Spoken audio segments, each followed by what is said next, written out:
امریکی research programme ہے جس کا مطلب ہے کہ high frequency active auroral research program. اس ریسرچ پروگرام میں زمین سے 50 میل کے بعد سے 200 میل تک کا فضائی علاقہ ہے جسے انگلش میں آؤٹر ریجن آف دی ارتھ بھی کہتے ہیں۔ اس پروگرام کی مالی معاونت امریکی ایئر فورس اور امریکی سمندری فوج نے کی۔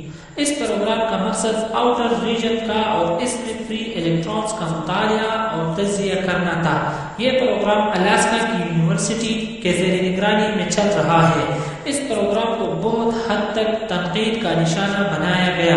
بہت سے سائنسدانوں نے اس پروجیکٹ کے خفیہ سرگرمیوں اور موضوعیت پر بحث کیا ہے۔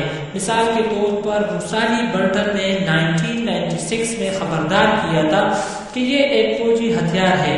مائیکل کوسوڈوسکی نے اپنے ایک کتاب میں بیان کیا کہ تازہ سائنسی ثبوت کہتے ہیں کہ ہاک پروجیکٹ سیلاب، آندھی، طوفان، قحط سالی یا خشک سالی اور زلزلہ لا سکتی ہے۔ ہاک پر یہ الزام لگایا گیا کہ اس پروجیکٹ نے تباہی مچا دی اور اس کے ساتھ آسمانی بجلی کا گرنا ایران میں، پاکستان، ہیٹی، ترکی، یونان اور فلپائن میں اور بڑے سطح پر بجلی کی بندش اور TWA 800